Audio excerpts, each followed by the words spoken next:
Right, hello there and welcome to this video this afternoon, ladies and gentlemen, and today we're going to be taking a look at a couple of PlayStations with HDMI issues.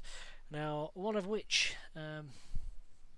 seems okay, it's nice and clean coming out of the chassis there, and to be honest it looks like it's barely been used either. That has been very well looked after. The other one is a mess, so the one you can see here at the moment is actually one which looks okay. This is the nice clean one, this is the one that seems to have a fairly straightforward issue, but now I've said that, you watch, it'll be a right old git. And essentially we plug this into the TV. This one boots to a white light. No output on the display, but we do get a solid red light on the bottom of the monitor indicating that we have some sort of signal, we have sync, but we have no picture. So looking at the port itself, it looks nice and straight and clean, and the top side of it, to be honest, I'll just see if I can get it in shot for you. The top side of it, as you'll hopefully see in a sec when I've done buggering about with the zoom, you can see there the pins look nice and straight, and that's actually an original port on this board.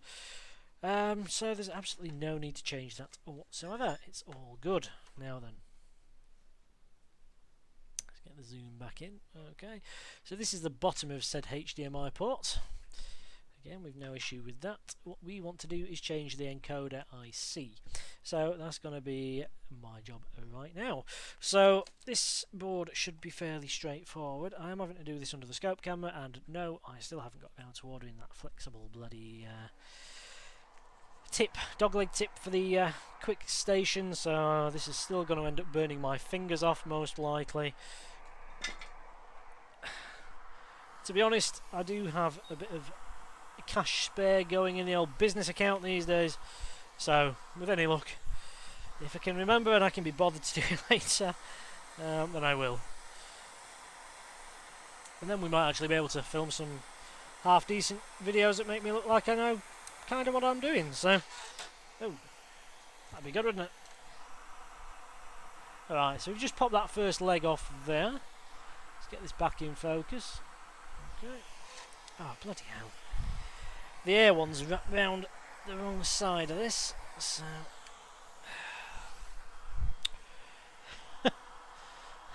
it's a good start to this afternoon's programming, isn't it? Right. Let's try again. So we're just heating up down the side of this protective cover.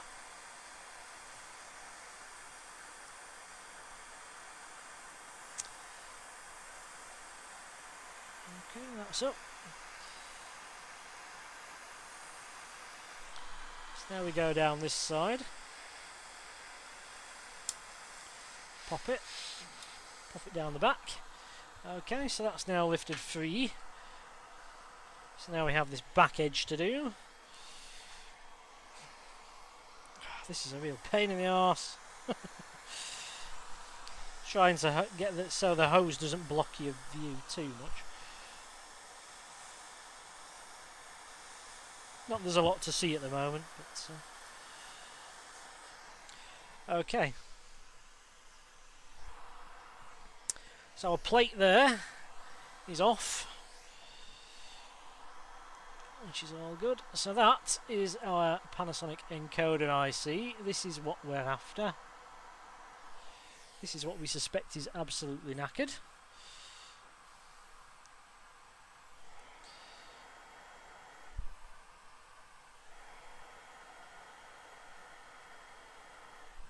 So for those of you wondering, like I say, I gave it a quick explanation at the start of the video whereby the port itself looks absolutely fine. And if the port looks fine, then chances are it probably is, but by all means, feel free to check it with a multimeter.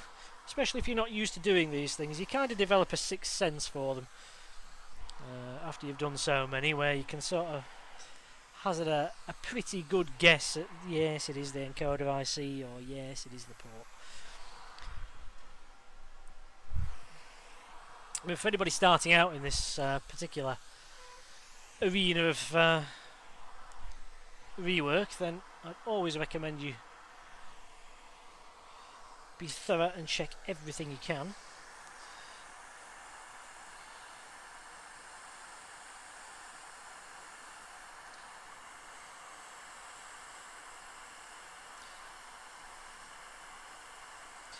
we're just going to go around this IC. We've just applied some flux.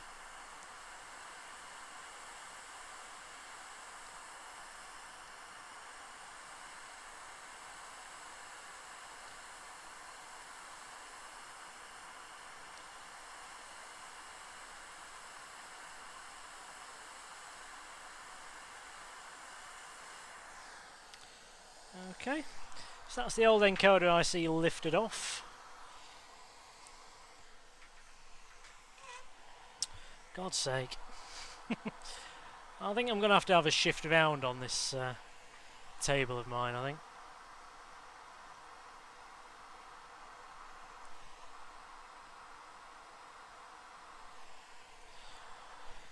Just to see if I can find a slightly better way of arranging things, because at the moment this just isn't working for me at the moment. So everything's in the way. I've got cables blocking everything. I've got soldering iron in the way.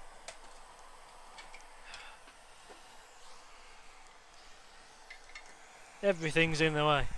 Right, so you can see there, that's our sight for our encoder IC.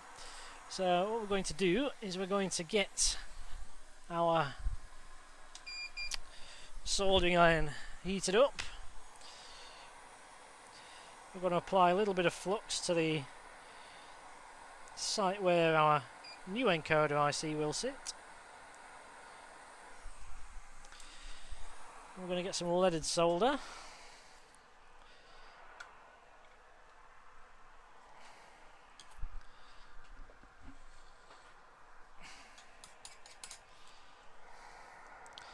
I'm just going to apply that to some nice fresh solder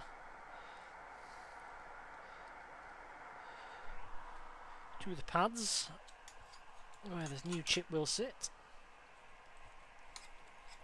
So again, you know, we just apply some flux there and a nice fresh coat of solder, and make sure we don't get too much in the way of excess on them.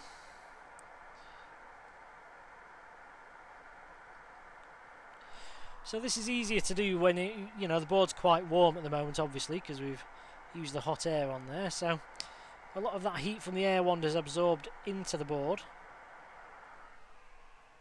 which means that you don't have to work it too hard with the soldering iron, and everything just seems to work quite nicely. So you're best if you can work quickly, which obviously comes with experience and practice.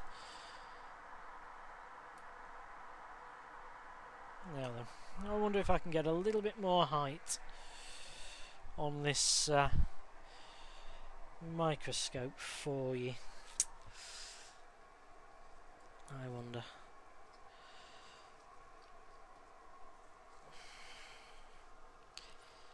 Just so you can see the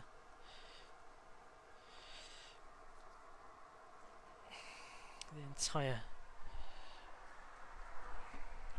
site, rather than it's kind of clipped off the top and bottom. There you go. I might have a tiny little bit more working height there as well, so winner, hopefully. So at least for now, while I can find a proper tip for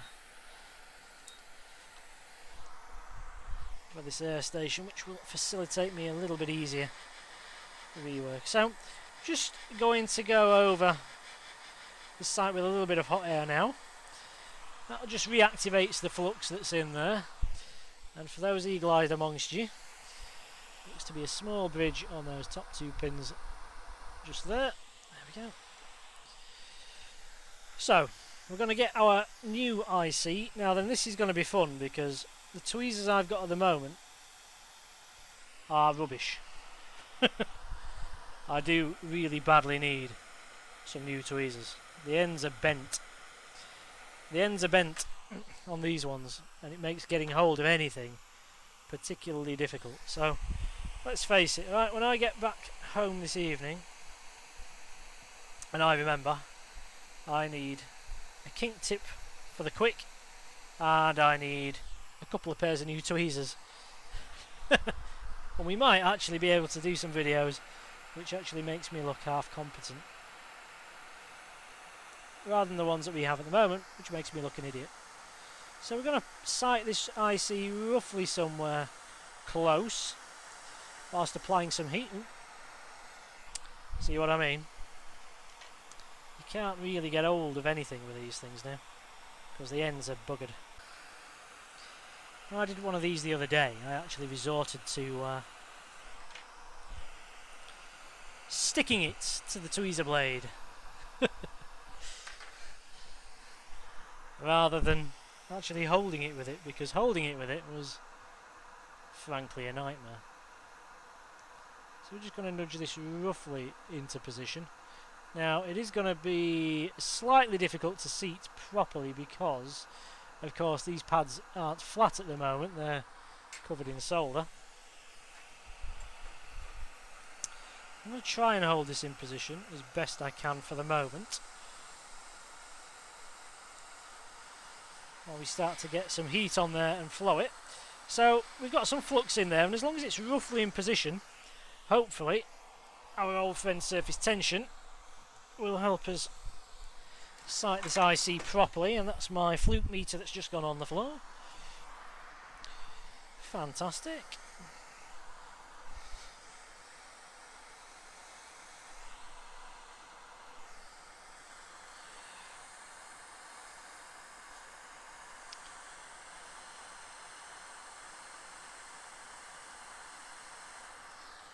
Right, so we're on that side.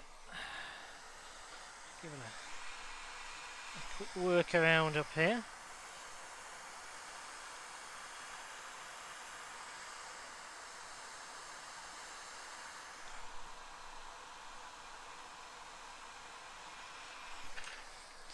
Give it a quick nudge this way.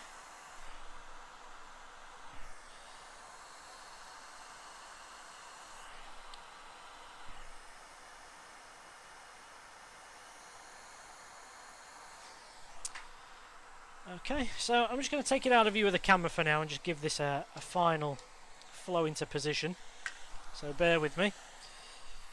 Again, once I've got a proper tip on this air station, we'll be able to do the whole thing. On here, it's just a while. And I know I keep saying I'll do it as well, that's the thing.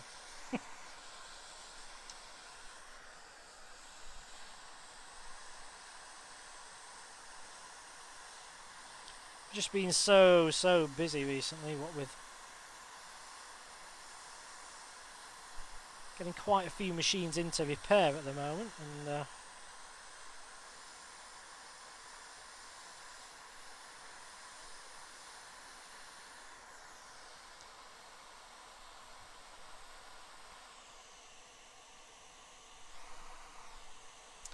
my missus has bought herself a car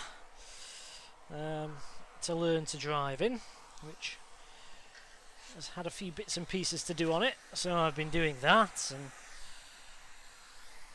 sorting that out, and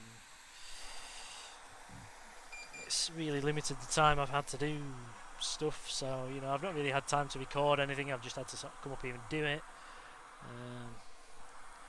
But there you go, hopefully you can see there now, that's how I see. So all we did there is put a little bit more flux around the edge. We had it more or less sighted exactly where we needed it to be. So a little bit of flux around the edge, a little bit of heat, reflow all the solder connections, push the chip down towards the board. If in doubt, we do have a video on the channel which goes through how to replace one of these ICs. If I think on, I will pop the link in the description once this is uploaded to YouTube. So we're just going to apply some isopropyl alcohol now. And that's just going to help us clean off the flux residue that we have and any nastiness around there.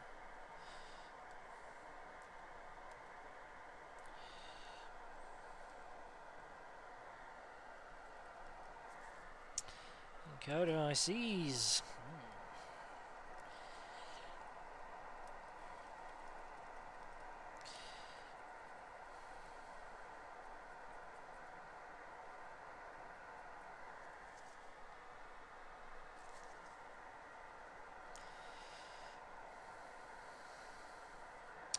I was thinking to myself the other week actually that it's been a while since I've actually had to replace one of these, and then I think I had one to do last week, I've had one to do so far, well today obviously, as you can see here. I've got another 5 in the box over there.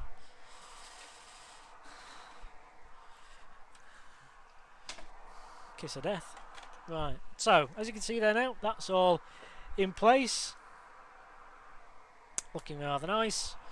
All the pins are straight where they should be, so we can put that back together and give that one a test. So that, for now at least, can go to one side. Now for the fun part. This is one that's been previously redone by somebody. I stress it wasn't me, and it was nothing to do with me here.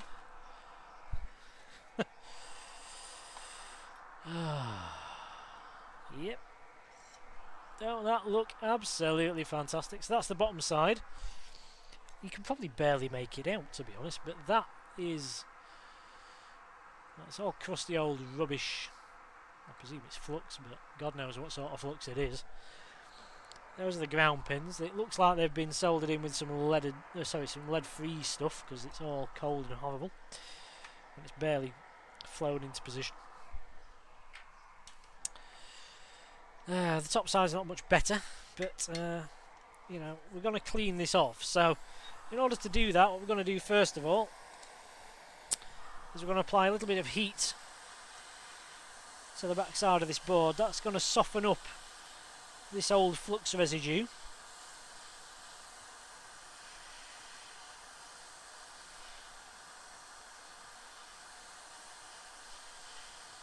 And that's going to make it a little bit easier to get it off with the IPA.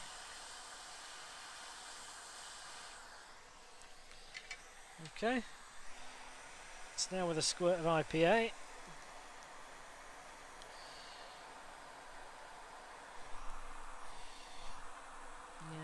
it's not brilliant, but hopefully you'll be able to see a little bit more of what we're dealing with.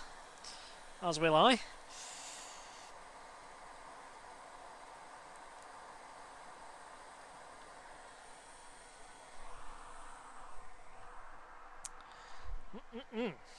Lovely.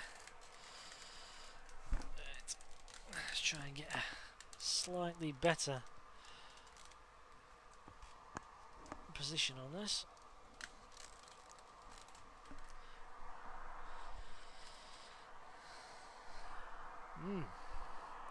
Don't those joints just look beautiful? Absolutely bloody awful. The port itself is straight enough. I mean, to look at, you know, the front where you actually plug in. The rest of it looks like... the rest of it looks like, yes, proverbial. But let's just try and straighten this view out for you. Get you a little bit closer. Zoom you in. Oh, now you see. Doesn't that look fantastic? There's some board damage a little bit further back behind the port as well. This has come from my mate who sends quite a few up here. I stress he's not the one who's trying to repair them. They're from other repair shops that he frequents. They get them in, presume have a go, muck them right up, and then obviously when they don't work, he picks them up and brings them here, where they get salvation. Yes.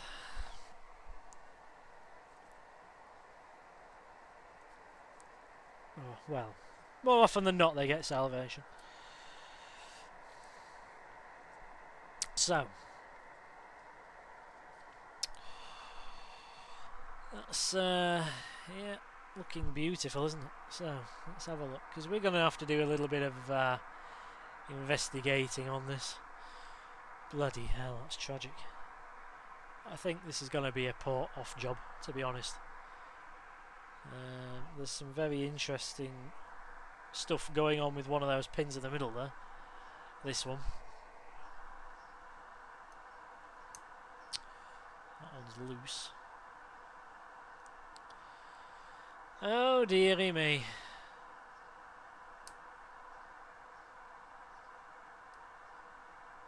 That looks like the pad's shifted underneath it.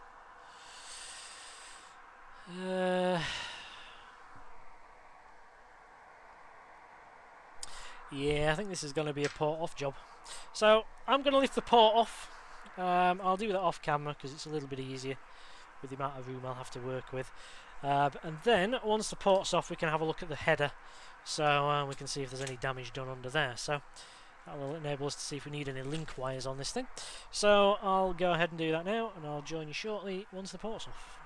Alright, okay then, ladies and gentlemen, so we've managed to get the old port out of the board now. And this is what we're looking at. So we'll just get you straight there. Okay. So this is what we're left with. So at the moment there's a fair bit of old flux residue on there, so we'll reflow these pads and we'll see what we've got left to work with. So the old port popped out really easily. Hardly surprising considering how well soldered it appeared to be. Ow. Just a splash of solder from my iron tip as I try to clean it off. So I'm just going to tin these pads up, see what we've got left to work with, or not, as the case may very well be. So, what have we got left then? To be honest, it's not actually as bad as I thought it was going to be.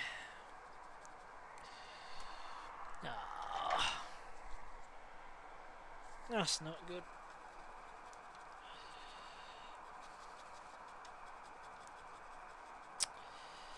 Making a mess.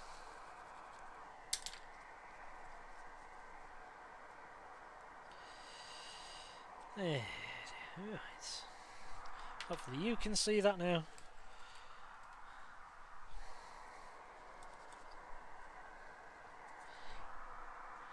Hopefully you can see that now and I can see that now. Fantastic. So, now then, there was a few points on this which made me question whether there was some header damage on this board. One of which was one of the pads. As we pointed out, the leg appeared to be bent to one side, and the other leg appeared to be bent as well, but you could kind of see a little bit of pad over to the edge, which didn't look at all as though it should be like that. It looked as though the pad had maybe lifted out of the board. Now they all look straight enough to me here, which kind of allays that fear that I had initially. I'm just going to knock this fume extraction off because it's doing my head in. I can hear myself think. I feel like I don't have to shout at you anymore. Alright, so looking at this, there's a little bit of damage here, but luckily that's not really anything. We do have all this here, all this is okay. We can see that some of the masking has come back on this portion of the board here. Luckily enough though, it's just the top layer that's come back, which is why you can see the solder's actually taken to it. The one which kind of does look a little bit interesting is this one here. You can kind of see in the middle of this trace there's like a black void there, which if I get a pair of tweezers, this is why my tweezers are knackered.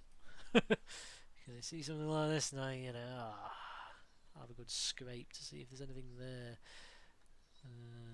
Is it just rubbish, or is it indeed a hole? Because if it's a hole, you don't have to run a link wire. So you can see there that we've got a little bit of exposed trace up here, which is where the solder's stuck to. So we should be able to put one probe there. Multimeter's in continuity mode, by the way. So we touch up here and we get OL. Our multimeter is saying OL, open line. oh well, open line, whatever you want to call it. Number 1 on some meters is infinite resistance. It basically means there is no direct connection between 2 points. As you can see there, it's supposed to run from this pad all the way up this trace down to this via where it goes through the board to the encoder IC. Now in our particular instance, we don't have any interaction at all with the rest of this trace. So the signal goes from the HDMI port through this pad. As you can hear now, we get a beep because we're on the pad. It comes down this trace, and then where that break is, we then get absolutely nothing. So past that break, so the signal comes down the port, onto the pad, up that tiny bit of trace there, and then just stops. So we have essentially this portion of the circuit here completely detached, which means we are probably going to want to run a link wire. Now to confirm that, what I'm going to do is I'm going to scrape back that via at the top of that trace. So in order to do that, we're going to get Stanley blade. We're going to be very, very careful. So it's that one there. So we're just going to lightly go over it. Very lightly. We're not putting any sort of pressure on it really. We're letting the sharpness of the blade do the work. You don't want to start scoring into the board or pushing into it, because if you do that and you cut through the via itself, then you really are opening yourself up to problems. Now in our particular instance here, that would involve running a wire to the underside of the board, which, yeah, you might think, well, you know, it's not the end of the world, but come on, it's not really ideal, is it? So we should have enough there on that via to actually test what's going on, so that's good. We've got a little bit of exposed copper on there. We will actually scrape it back a little bit more just in the event we do need to run a link wire, and for that we have this fiberglass pencil. So that's basically just little shards of fiberglass in the end of this. It's a rather handy pencil thing. I actually keep going home and finding shards of this stuff in my finger, because I'll go home to my missus at the end of an afternoon, I'll go and do some washing up, and I'll get hold of a plate or something, and I'll just go, oh bloody hell, that's sharp in the end of my finger. And sure enough, there'll be a tiny little shard of this stuff, which is why I wear gloves. And I recommend anybody doing this kind of PCB rework wears them, because what with flux and everything else, it's an occupational hazard. But you can see how tiny those little sort of shards are, and ultimately they go onto the desk. So at the end of the day, when you're cleaning up, you might get the odd rogue shard sticking in your finger, which is rather horrible. So do be careful if you are using those. It's rather nasty. Plus, you know, you can get infections and things like that from them, and yeah, it's just not very good to get it stuck in your finger. So if you are going to use a fiberglass pencil, do be very careful. So what we're going to do now is we have one probe of our multimeter. Again, we're staying in continuity mode on that via. The top of the trace.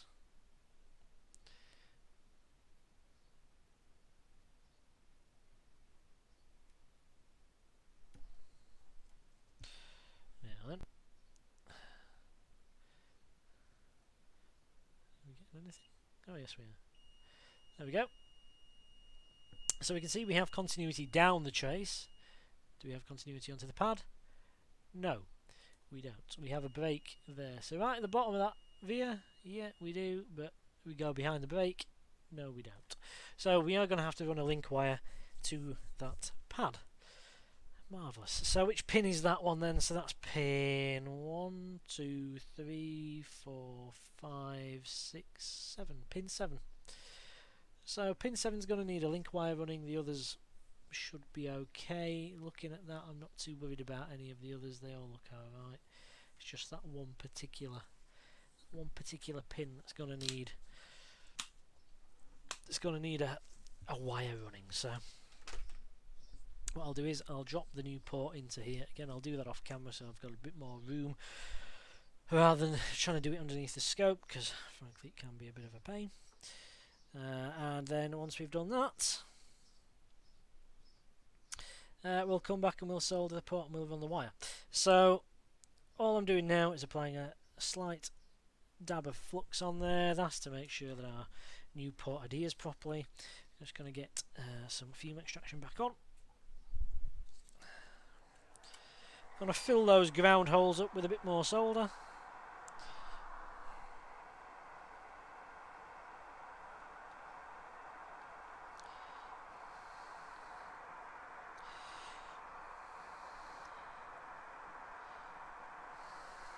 Just gives the port something to hold on to once it goes into the board. Lovely. Right then, ladies and gentlemen, so join me again in a sec once we've got the new port in position, and we'll give it a solder, we'll run our link wire, and we should be good to test both of these machines and make sure that we have two, hopefully, working PlayStations at the end of it. So join me in a second, as I say. We'll go over that, and hopefully we'll earn some money this afternoon. Okay, ladies and gentlemen, so we've got our new port in position there. So when we actually got the old port off and we had a look underneath, it would appear that the holes are slightly misshapen underneath because of the previous attempt to install the port was so bad, in fact. They've managed to lift out some of the copper contact around the base of where the HDMI port actually seats in, which makes trying to solder it in fun, and it is actually sat at a slight angle because of that. Not a lot we can do, we've just got to work with what we've got, unfortunately, so that's exactly what we're going to do now. So anyway, it's in position. So we've applied some flux there to our port. We of course have the port header on the motherboard itself tinned up, as we saw on camera. So here we go then. I'm just going to apply a bit of heat to heat each leg in turn.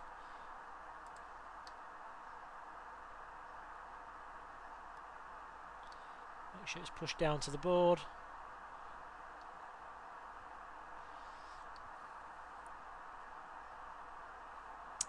We're going to go along, we're going to do that for each pin on this port.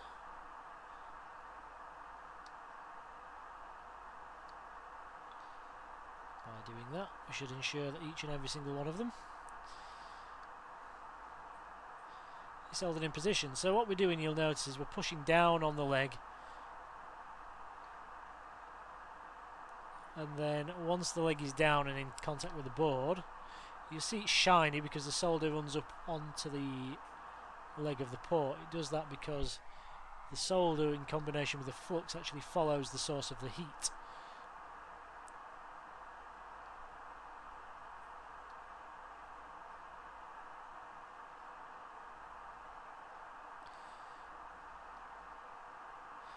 So it follows the source of the heat up onto the leg, and then what we do is we touch the spot between the bottom edge of the leg and the pad, just to make sure that any solder underneath is flowed and we have a really nice solid electrically sound connection. Now I'm just wondering if maybe I can do something with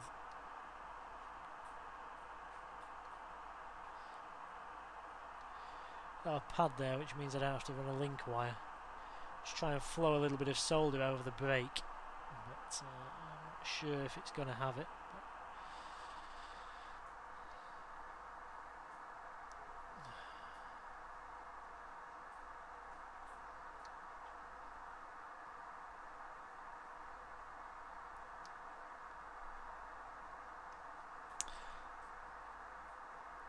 Also, whilst replacing the port, you had to reseat this diode here.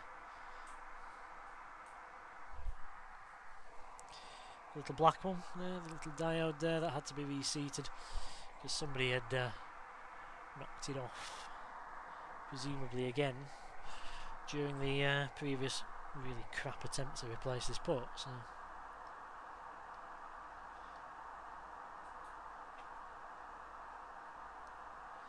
anywho, so we have pin 7 to put back right. So I'll try and tease a little bit of solder across the break. See if we can't reconnect things that way.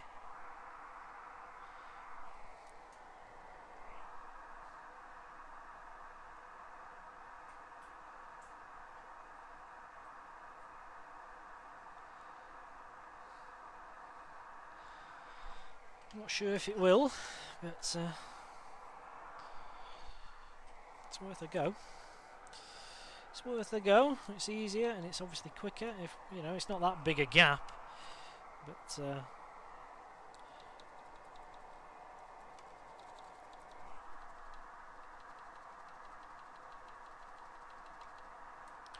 looking at that, I think we might have managed it.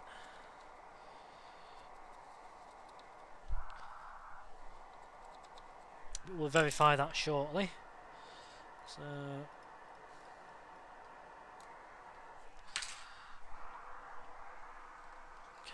Cotton bud here, just give everything a clean out. Okay, it looks like we've managed it there actually. It's looking like we may have managed. We'll verify that. Find my multimeter. If it'll talk to me now since I've kicked it on the floor. Probably won't. Blame it. It's continuity mode again there. Just going to turn this fume extraction off. Doing my head in. There we go. Oh, I love not hearing that. I really do. So, remember where we were before. We have our copper via here. Okay. We have our pin here. And hopefully you can hear that. 0.5 ohms and dropping. Beep in continuity mode. It means we have a direct connection between there and there. Excellent. So we've managed to restore our connection. Fantastic. And all those pins should be nicely soldered in place. So that to me means we are done here. So we'll give it a test. Now then, what you should always do in instances like that, where you have some exposed copper work, is you should always try and insulate the circuit, because what can happen is, if you are ever at a point where, say, this machine in, I don't know, 5-6 years time works its way up into an attic, you know, loft or something like that, it's fairly damp in there, it's cold, the exposed copper of the board can actually end up corroding, and of course if it corrodes you are going to lose a signal from that pin down that via, and you aren't going to get any output. And it's like anything else, isn't it? You know, it'll go in an attic for 5 or 6 years. Somebody will drag it out one day and just see if it works. It won't, and it'll go in a bin.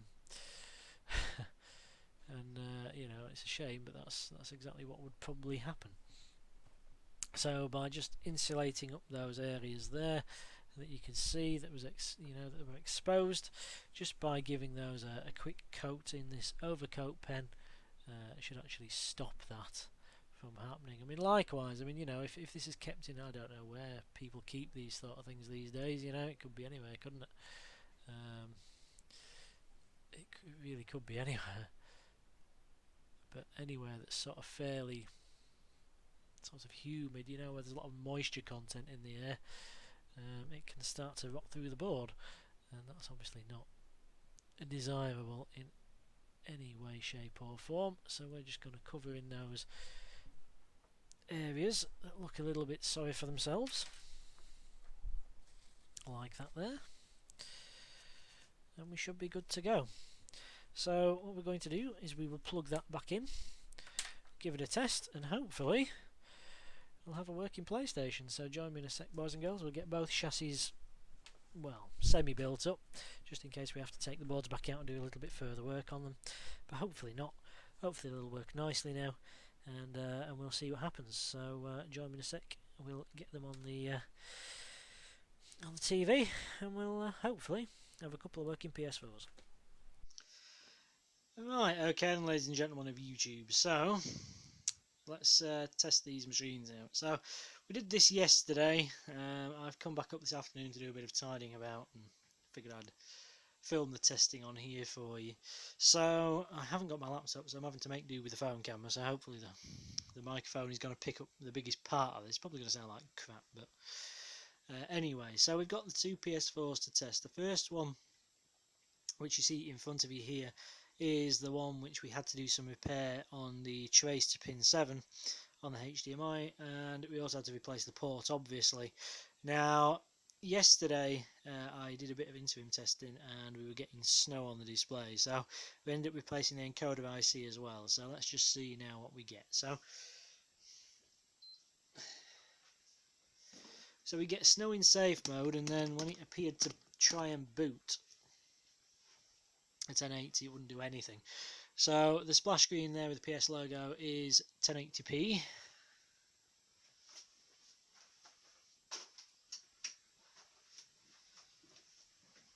Turn the light off to get rid of the glare.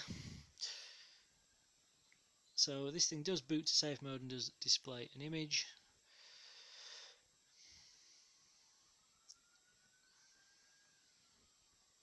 Here we go. So into OS. And there we are. Welcome back to PlayStation. Fantastic. So we've got a controller plugged in. And that connects, and there we go. So that's one down. That's excellent. So just show you down there. There it is. That's one down. So we'll turn this off. Just press and hold the button there to stop it going into rest mode. Super duper. So we'll just wait for that to shut down and we'll plug the other one in. So the other one is the first one we looked at where we replaced the encoder IC. So once this is shut down, we'll get the other one plugged in.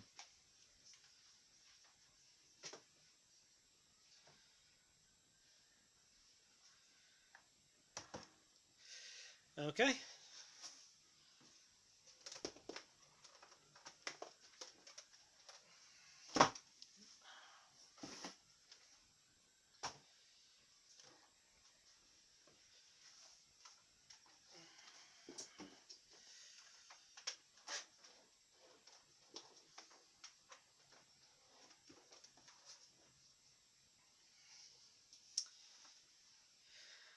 Right, okay, so this is console number 2.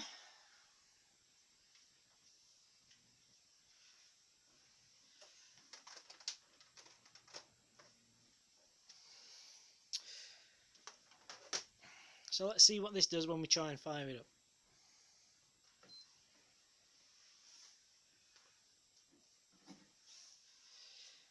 Okay, so we're pulsing blue.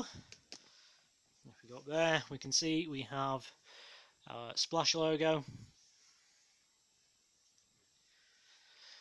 Hopefully we'll get OS in a sec. Here we go. Fantastic. So there are, there are our two machines working and back in the land of the living. Make sure controls connect. They do. So that's it. Fantastic. We are done here. So as we can see there, our two PS4s from yesterday are actually working beautifully. So a little bit of work to do on one of them, not so much to do on the other one. But it just goes to show with a bit of basic diagnostics and troubleshooting, it's not that difficult to get these things knocked out fairly quickly. So thanks for watching, ladies and gentlemen, and I hope you found this useful. Please remember to comment, like and subscribe. I've got lots more videos of this kind of nature on the channel. Like I say, I'm always on the lookout for new things, bits and pieces. So, if I find anything interesting, of course it will go up there. We've nearly 70 videos on there now. So plenty to keep you going if you're interested in this type of repair. So as I say, thank you for watching. This has been Andy Paul. You've been fantastic, and I will see you shortly on the next vid. So for me, it's ta-ta for now. Many thanks for watching then, ladies and gentlemen. Hopefully you've enjoyed this video. If you have, then why not check out these recommendations below. Also, please remember to comment, rate, and of course subscribe to the channel if you found this useful. We've plenty more content on there, and there's lots more to come.